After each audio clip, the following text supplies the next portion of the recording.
I'm really thrilled to be talking to you, guys at OP Jindal Global University, and this is really, I didn't know that it be such a challenging job to actually condense almost 150 years worth of knowledge around economic growth. So this graph is called history's hockey stick, and it resembles the ice hockey stick.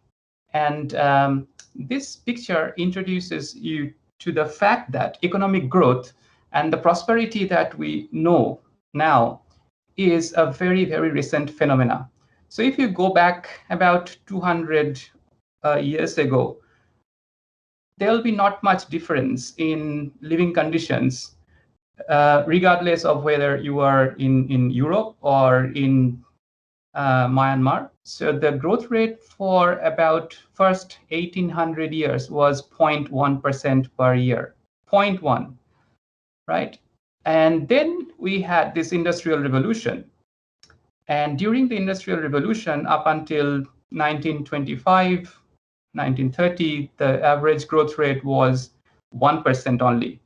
When I say only, it is actually tenfold increase from 0.1% to 1%, right? That's a tenfold increase. And then after that, everything just took off. So the current growth rate worldwide is just hovering around 2%, but from a historical angle, that 2% is a hugely impressive growth rate. We have distinct division of countries in terms of fortunate countries, that the countries that have been able to actually experience this phenomenal rise in standard of living. For example, United States, Japan, South Korea, and then there are growth disasters. So most unfortunate countries that have been almost at the equal footing to begin with in the beginning of last century, and but they languished. They did not prosper. Nothing more is more profound than income growth. If you just look at what happens to the lifespan or the quality of life, I'm not talking about gadgets and amenities that you use as you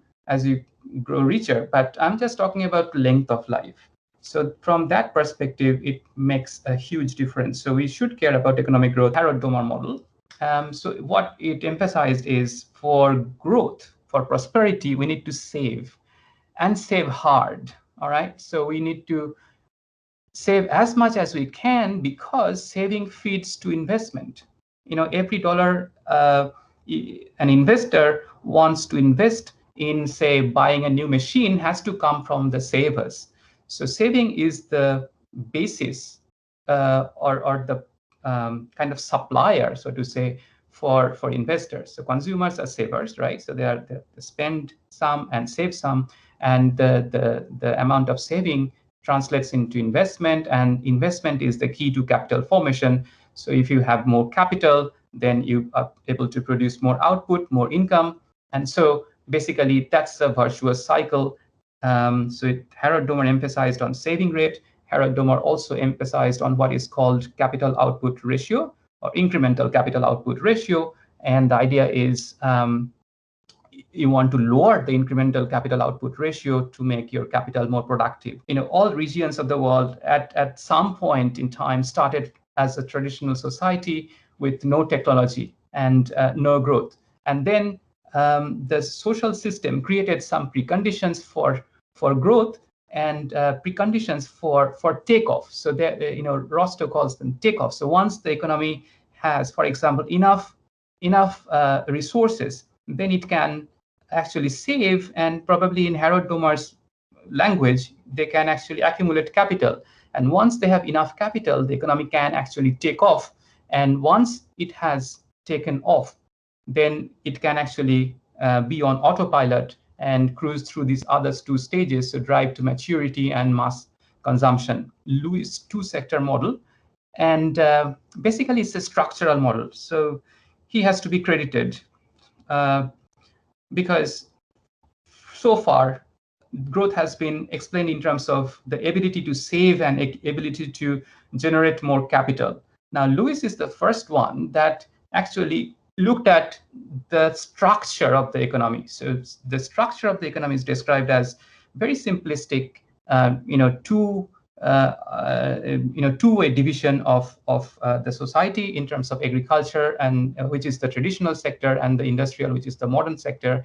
And the idea is that the industrial sector actually is geared towards producing consumer goods, and in order to feed the demand, they need excess labor. And how do they get excess labor? They get excess labor from the traditional sector in agriculture, because the assumption is agriculture has surplus labor.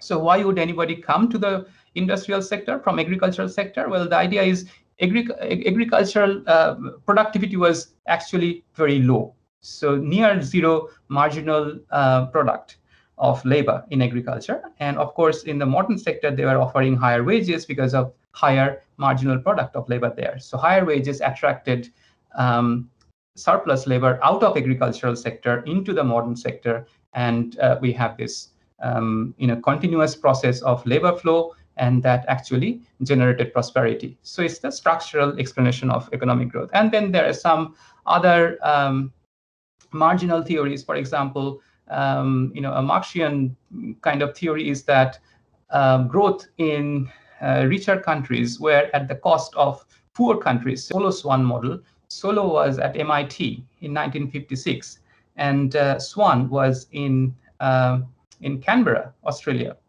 So actually, Australian National University. So they came up with this same idea that until then, nobody captured, which was observed relationship, a linear positive relationship between capital per worker and GDP per worker. Their idea is that if we want to increase prosperity, then we need to actually generate more capital. So this harks back to the Harrod-Domar model. Do you see? So again, the emphasis was back on capital formation. Solo model started this neoclassical revolution, and we call this Solo Swan model the epitome of neoclassical model, right? And the idea is that you can grow by creating more capital. This is where modern growth theory actually starts from. So we have the generic depiction of the production function like this. So we have some physical capital, which we can think about as machines. We have labor, and we combine physical capital and labor in such a way, and this such a way is called the technology. So it's kind of a blueprint.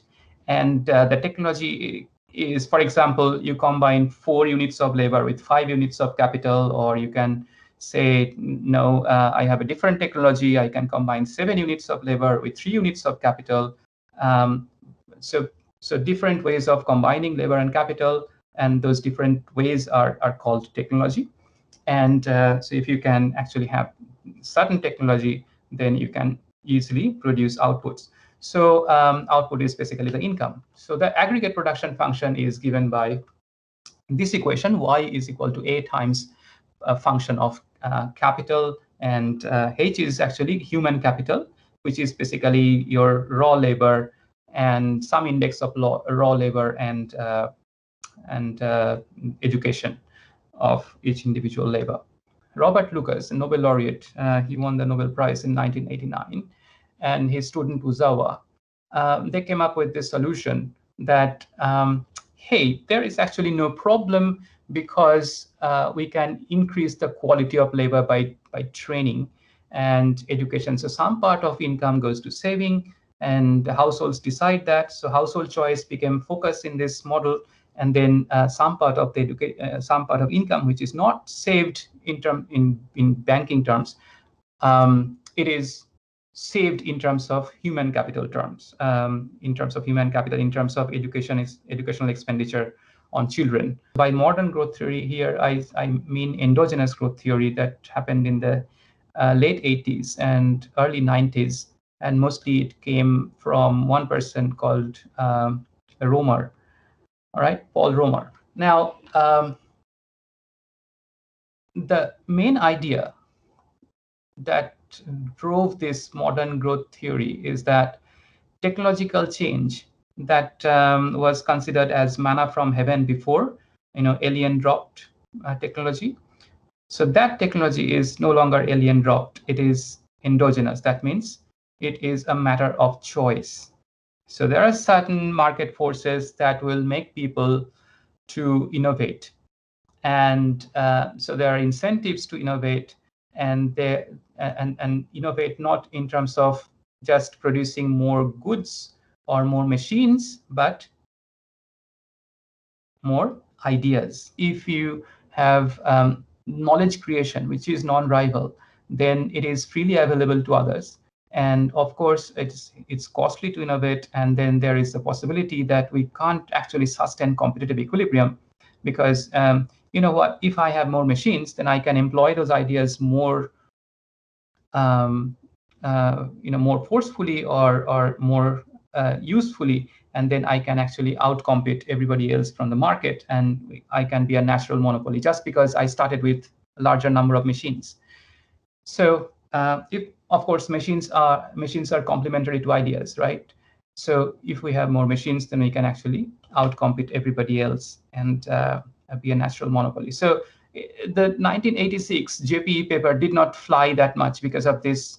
Because of these two drawbacks. One is, what about the cost? It's hugely costly to innovate. And number two is, how do we sustain competitive equilibrium? So new machines create new knowledge, and new knowledge creates spillover, because ideas can be freely transferred to everybody else out there, and the ideas are adopted by others. They innovate and they create new machines. So this is, although a virtuous cycle, it creates natural monopoly.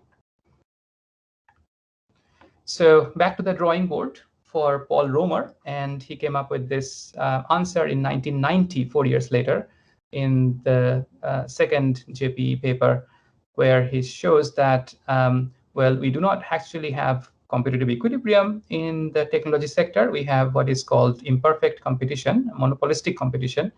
And so the new knowledge is now is doing two things. One, it leads to higher productivity of the knowledge generating sector, the sector in which the knowledge is generated. And then the patents are sold to others or to the rivals via licensing. So the rivals actually pay money to get the knowledge, to get the blueprint, and that is the incentive.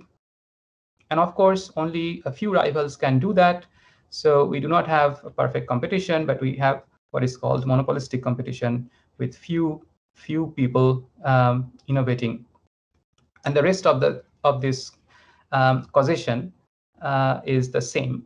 And so this addition of this licensing bit, Paul Romer actually changed or transformed this model and our understanding of endogenous technical change. So some final thoughts. Most recent contributions on growth theory comes from these big guys called Asimoglu, Johnson, and Robinson, and they focus on institutions. So this is the institutional theory of growth. Well, I'm not talking about other theories that are relevant for institutions. For example, geography, which is Jeffrey Sachs is propounded theory. And he's at World Bank, and then other kinds of theories based on culture. So institutional theory argues that if we create these conditions, basically institutions are what? Institutions are rules of the game in a society, and basically, let's say property rights, is an institution. Caste is an institution, or our attitude towards inequality, our attitude towards gender difference is institutions. Now, if we create good enough institutions, they can actually shape the speed at which ideas are generated, and it can transform the investment in physical and human capital and propel growth. So basically, institutions leads to incentives to innovate, and innovation leads to investment and growth. The uptake is that we need more ideas from bright minds like you guys, and we are excited about new ideas. For example, you can think about what's going on out there in terms of artificial intelligence, in terms of bioprinting, synthetic biology, to name a few. Then we have, of course, genetic editing, brain-computer interface. We have augmented reality, and so on. So all these are transformative innovations that can change the world. And I suppose you guys are in the perfect launching pad for creation of these new ideas.